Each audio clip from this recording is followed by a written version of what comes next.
Radio Auto, essai croisé. Chaque dimanche, Sud Radio et ses partenaires de Mobility TV essayent pour vous, avec 3 spécialistes, un véhicule sur le marché du neuf. Aujourd'hui, on essaye une italienne, effectivement, une Alfa Romeo, la Tonale, avec nos 3 spécialistes que je vous représente, qui sont revenus, qui font leur rentrée. Cédric Fréhour, bonjour à vous.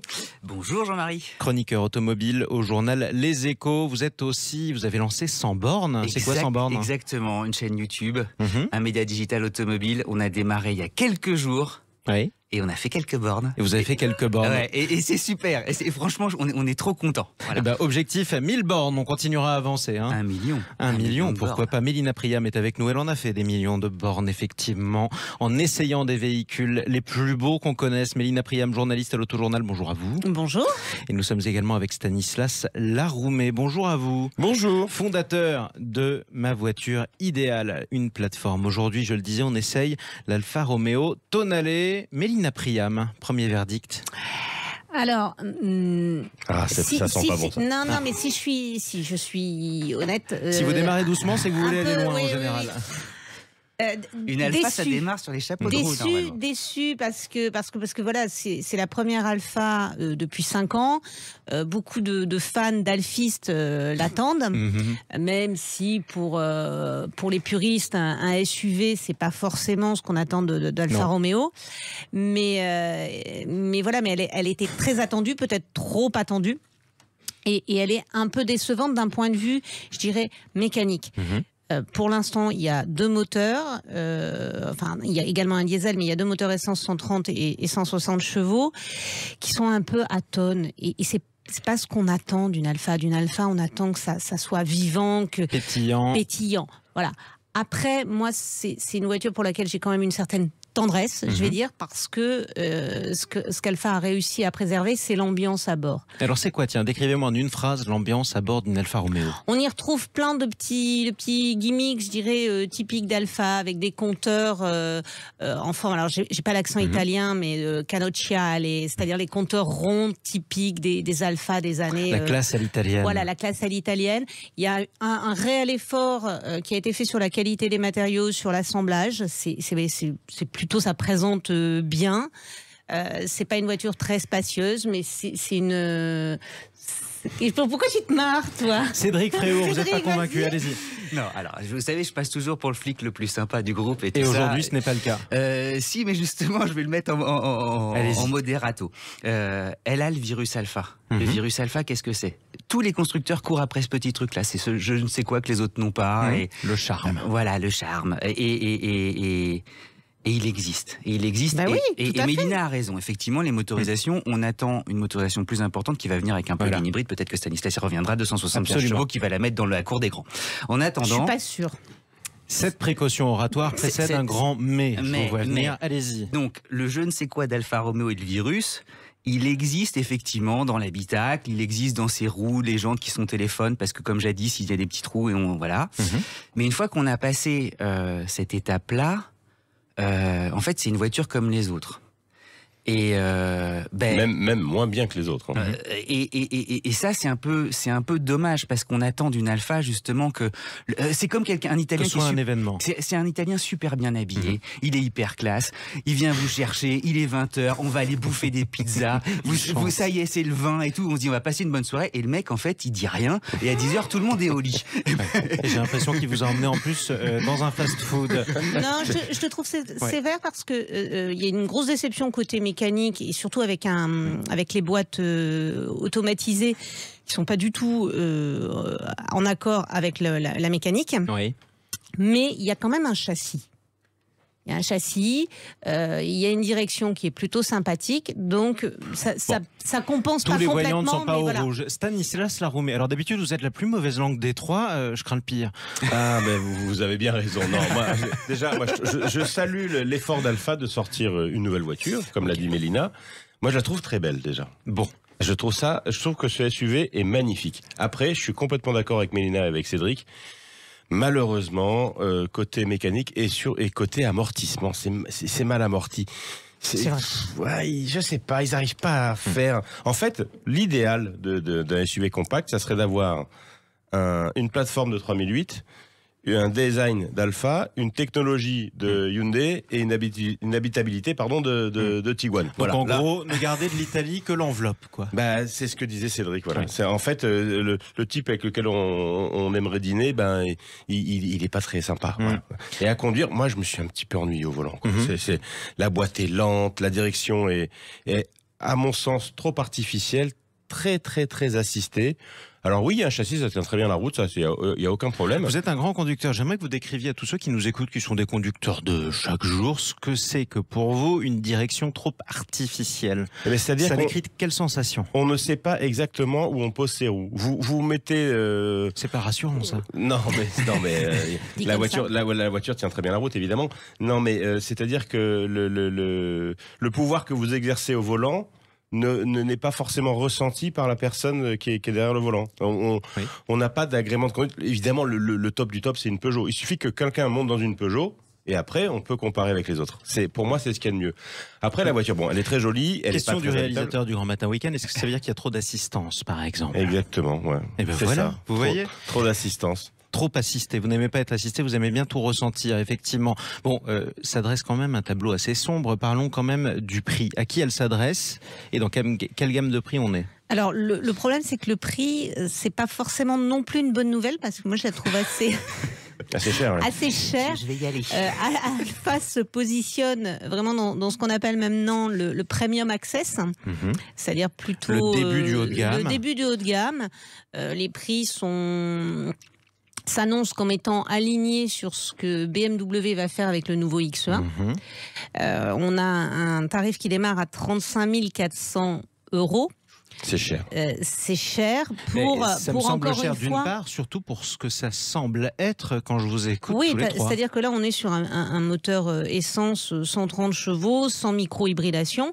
Donc, c'est un petit peu cher, même si l'auto est bien équipée. Et si, encore une fois, à bord, c'est plutôt sympathique, c'est un peu cher. Cédric Fréau. Ce qui peut peut-être sauver les meubles, en ce moment il y a un peu une pénurie sur les commandes de voitures. Donc s'ils réussissent à livrer mieux que les autres, ils peuvent prendre des parts de marché. C'est Alfa Romeo quand même.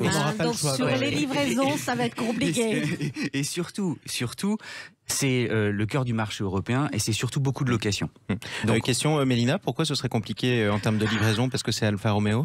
Non, mais parce qu'il y a souvent eu, alors là je suis un petit peu mauvaise langue, il y a souvent eu quand même des retards de livraison chez les Italiens. J'ai pas compté le nombre de clous dans le cercueil, mais ça en fait un certain nombre.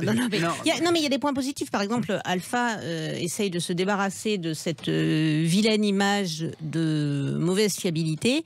L'auto est garantie 5 ans. Donc c'est plutôt rassurant. C'est très bien ça. C'est très très bien. Et d'un point de vue techno à bord, c'est plutôt, c'est pas mieux que les autres, mais c'est au moins quand même correct. Au niveau. Alors moi, je trouve ça mieux, par exemple, que la dernière Golf.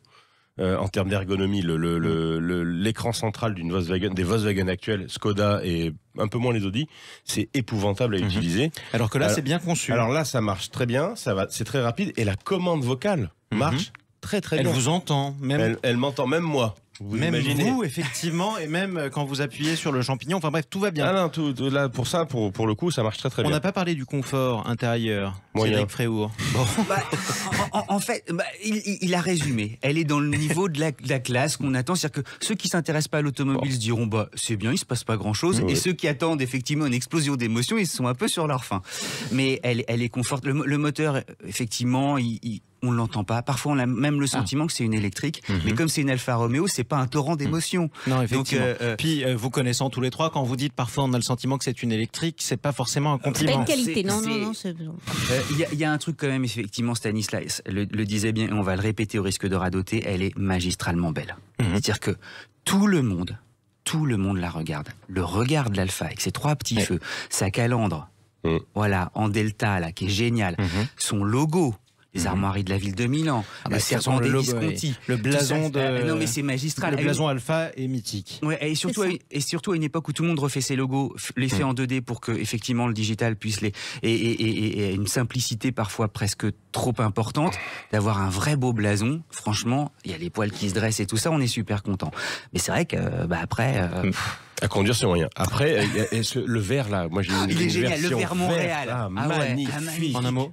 Le vert Montréal. Une espèce de vert forêt. Enfin, c'est magnifique. Une couleur splendide. magnifique. C'est sublime, c'est une couleur rare, elle le porte à merveille et ça, justement, ça empoche le morceau. Oui, mais les garçons, je vous rappelle qu'une alpha, c'est rouge.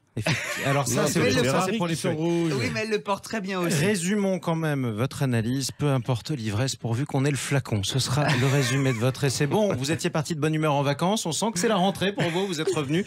Ça vous manque, mais vous reviendrez un jour en Italie. Merci à tous les trois, Mélina Priam, Cédric Fréour et Stanislas Laroume. Merci beaucoup. Merci. Dimanche prochain pour un nouvel essai sur Sud Radio Auto. Sud Radio Auto, essai croisé. Chaque dimanche, on fait le point sur l'actualité du marché de l'automobile et de tous les marchés d'ailleurs qui concernent l'automobile. Si vous vous êtes déplacé en voiture cet été, comme la majorité des Français, vous l'aurez constaté, il y avait une file d'attente devant chaque station-service sur l'autoroute des vacances. Il y avait aussi une file d'attente devant les bornes de recharge. On va faire le bilan de l'utilisation des bornes de recharge cet été. On en parle avec notre invité Clément Molison. Bonjour à vous. Bonjour. Vous êtes délégué général de l'AVER. AVER, c'est Association nationale pour le développement de la mobilité électrique. Ça veut dire que ça représente toutes les mobilités électriques, pas seulement d'ailleurs la voiture, si ? Tout à fait, on ne défend pas que la voiture, on fait aussi les deux roues, les poids lourds, camions, les bus. On a un peu plus de 220 adhérents aujourd'hui qui représentent tout l'écosystème. On a des constructeurs, des énergéticiens, des fabricants de bornes, des opérateurs. Enfin voilà, Et ça tombe bien, parce qu'on va parler de ce qui permet justement aux véhicules de redémarrer, ce sont les bornes. Est-ce que les Français ont beaucoup plus utilisé les bornes de recharge électrique cet été que l'été précédent ? À mon avis, oui. Alors oui, parce qu'il y a plus de véhicules électriques en circulation. On a à peu près aujourd'hui 1 million de véhicules électrifiés, donc électriques et hybrides rechargeables. Par contre, peut-être pour revenir sur votre propos initial, en réalité, il n'y a pas eu vraiment, a priori, de queue dans les stations de recharge sur autoroute. On a vu une ou deux situations un peu plus critiques. Je parlais pas de bouchon, je parlais du chassé-croisé, voilà. C'était logique aussi. Pour le moment, le premier bilan qu'on peut faire, on le fait avec l'association des sociétés autoroutières, c'est qu'il n'y a pas eu de situation critique. On va bien vérifier que c'est le cas, mais c'est bien passé. En gros, la plupart du temps, tout le monde a pu recharger, il y avait des bornes pour tout le monde, et ça, c'est le plus important. Alors justement, je le disais, plus de Français qui ont rechargé leur véhicule cet été, ce qui est logique parce qu'il y a plus de véhicules électriques, parce qu'il y a plus de bornes que l'été dernier. On en parle aussi de l'augmentation des bornes qui sont à disposition, et ça c'est important. Et en plus, il y a plus de Français qui étaient partis en vacances. Donc du coup, ça faisait un tiercé gagnant pour l'utilisation des bornes de recharge. Est-ce qu'on a une idée du nombre de bornes de recharge qui ont été utilisées cet été par les Français ? Alors, utilisées, je ne peux pas vous répondre. Qui étaient à disposition ? Par contre, celles qui sont disponibles, on peut répondre. Aujourd'hui, on a à peu près 67 000 sur l'ensemble du territoire, notamment sur autoroute. Et ce qu'on peut préciser sur autoroute, c'est que cet été, 60% des aires de service étaient équipés en bornes de recharge rapide. Et l'objectif, c'est à la fin de l'année que ce soit 100%. Rappelons la différence entre une borne de recharge rapide et une borne de recharge, allez, on va le dire poliment, normale. C'est quoi la différence en temps de recharge ? Alors, en temps de recharge, vous allez être sur de la recharge lente sur plusieurs heures, à la recharge normale en 1 heure, 2 heures. Et quand vous allez être sur la recharge rapide, l'objectif, c'est le plein. En une vingtaine, 20-30 minutes. Voilà, donc il y a évidemment une différence. Il faut que ce soit adapté aux véhicules, ou ça c'est adapté à tous les véhicules ?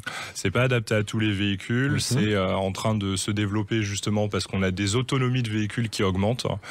Donc en parallèle, on a aussi des capacités de recharge qui augmentent. Ce qui est important. Ensuite, parlons de la différence de prix. Il me paraîtrait tout à fait logique, évidemment, qu'un service qui m'est assuré en quelques minutes soit plus cher que le même service assuré en 9 heures. Quelle est la différence de prix entre une recharge normale et une recharge rapide ? Alors, si je vous donne des fourchettes de prix, à domicile ou au travail, 90% des recharges aujourd'hui, on est autour de 2 € au 100 km. Quand on va être sur de la recharge normale, lente, en voirie, quand vous êtes dans votre centre commercial ou dans la rue, vous êtes plutôt autour des 6 €. Sur de l'autoroute ou sur de la recharge très haute puissance, vous êtes plutôt autour des 15 €. Voilà. À comparer aux 100 km à du thermique, on est entre 12 et 16 €. Et dans le meilleur des cas, c'est quand vous avez des moteurs récents et donc très performants. Effectivement, et que vous avez une conduite en plus qui n'est pas forcément trop dépensière. Donc voilà, c'est important aussi de le souligner. Il y avait un objectif d'installation de 100 000 bornes, on en est où ? Donc on est à peu près à 70 000, exactement. C'est un objectif à l'origine qui était fixé pour la fin de cette année, qui avait été avancé un petit peu par Jean-Baptiste Djebbari, le précédent ministre des Transports. C'est un objectif qui sera tenu courant d'année prochaine. Je pense qu'il faut quand même préciser que c'est un objectif qui était utile pour se donner un horizon. Pour autant, c'est sur la base de recommandations de 2014. 2014, la mobilité électrique, c'était embryonnaire, on ne savait pas encore tout à fait. Aujourd'hui, on réfléchit beaucoup plus en termes de puissance, justement, d'essayer de développer de la recharge plus rapide. Que le nombre de bornes, ce qui compte pour vous, c'est aussi la qualité de la recharge, quoi. C'est exactement la qualité de la recharge, la qualité du service, la puissance qui est proposée. Si on regarde là, juste sur la recharge très haute puissance, donc au-delà de 150 kW, donc c'est ce qui nous permet de recharger en 20-30 minutes sa batterie. On a triplé le nombre de points de recharge depuis le début de l'année. On est à peu près à 2000 aujourd'hui sur le territoire français. Donc on a une vraie évolution. Si je devais résumer en regardant l'ensemble des bornes de recharge qui existent aujourd'hui en France, il y en a un certain nombre, vous en avez parlé, qui sont sur l'autoroute, notamment des bornes de recharge rapides. Un certain nombre qui sont installés dans des domiciles particuliers et d'autres aussi qui sont installés dans des lieux où on pourrait passer par exemple des parkings. On en avait parlé notamment un parking Vinci qui a installé des bornes. Il y a aussi les copropriétés. Où est-ce que les bornes manquent le plus dans ce pays ? Alors, peut-être plutôt là où on en a besoin, la copropriété, tout à fait, parce qu'aujourd'hui, l'essentiel des premiers acheteurs, les premiers adoptants, les early adopters pour les anglophones, avaient une maison individuelle. Les copropriétés, ça représente beaucoup de Français.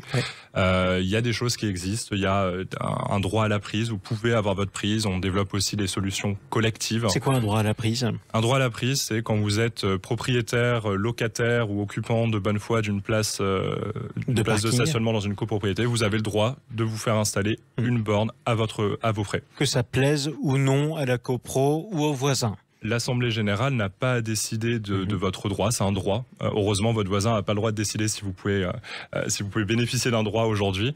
Ça fait l'objet d'informations, c'est encadré. Vous pouvez vous y opposer devant un tribunal, mais c'est un droit. Et vous perdrez quoi qu'il arrive. Mais ça coûte combien d'installer une borne, par exemple, dans une copropriété ? J'ai une place de parking, comme c'est le cas de beaucoup de Français. J'ai une place de parking dans ma copropriété. On est, je sais pas, une dizaine de copropriétaires.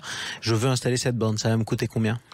Alors là où ça va être assez, ce qui va faire varier le prix, c'est notamment est-ce que votre parking est prééquipé.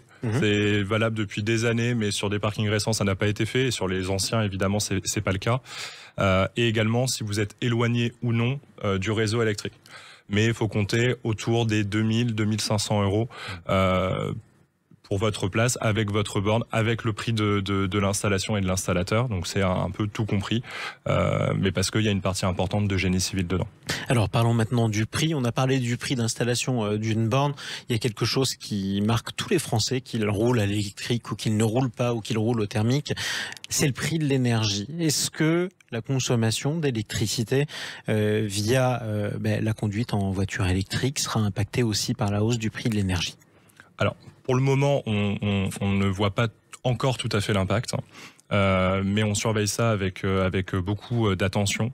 Comme je le disais tout à l'heure, l'essentiel des recharges se font à domicile ou au travail. Donc ça va beaucoup dépendre en fait des mesures qui seront mises en place aussi, pour accompagner les ménages, comme c'est le cas aujourd'hui avec le bouclier tarifaire. Le bouclier tarifaire, ça dépendra de votre contrat, tout simplement, de votre fournisseur d'énergie. Donc si vous avez un contrat qui est très cher, par exemple, si vous consommez en plus pour votre voiture, ça risque d'augmenter. Si vous avez au contraire un contrat qui est plutôt bien ficelé, ça augmentera de manière très modérée. Exactement. Vous allez aussi probablement pouvoir bénéficier des heures pleines heures creuses. Le véhicule électrique, quand on le recharge chez soi, généralement on le recharge la nuit. Donc on va pouvoir bénéficier aussi de tarifs réduits par rapport à un tarif en pleine heure de pointe. Et ce qui ne sera pas du tout inutile, justement. C'est pour ça qu'il ne faut pas négliger du tout l'installation de bornes à domicile. Il ne faut pas négliger l'installation de bornes à domicile. Les gens aujourd'hui souhaitent la plupart du temps se recharger chez eux ou au travail parce que c'est là où c'est le plus simple, c'est là où votre voiture va rester pendant des heures à ne rien faire que vous attendre. Donc c'est là où on va le développer. Ce qu'on va aussi regarder nous, c'est l'impact sur la recharge publique, sur la recharge en voirie. Là, il y a pour le moment une certaine diversité en fonction des acteurs qui ont des contrats sur plusieurs années. Donc selon quand est l'échéance, ils bénéficient encore un peu de prix des prix qu'on a connus ces dernières années. Pour certains qui sont en train de se fournir dès maintenant, on voit effectivement un impact important. Va être très important, je pense, pour le gouvernement de ne pas oublier les électromobilistes. On a des aides et on les comprend pour des ménages qui, sur du thermique, ont besoin de leur voiture. Sinon, ils n'y arriveraient pas de toute façon. Pour autant, il ne faut pas oublier là-dedans également les électromobilistes qui, en plus, il faut rappeler quand même, le prix de l'électricité aujourd'hui, il est directement impacté par le prix des énergies fossiles. C'est ça. Donc, il ne faut pas qu'on paye non plus l'addition de l'utilisation en parallèle d'autres énergies. Est-ce qu'on passera l'hiver? En tout cas, on va tous faire en sorte. C'est la question que se posent beaucoup de Français, d'ailleurs, en cette période de rentrée. Merci pour tous ces éclairages, Clément Molison. Puis, on vous réinvite pour les 100 000 bornes. Avec grand plaisir. On finira par y arriver quand même à ces 100 000 bornes installées sur le territoire. Cet objectif. Délégué général de l'AVER, Association nationale pour le développement de la mobilité électrique.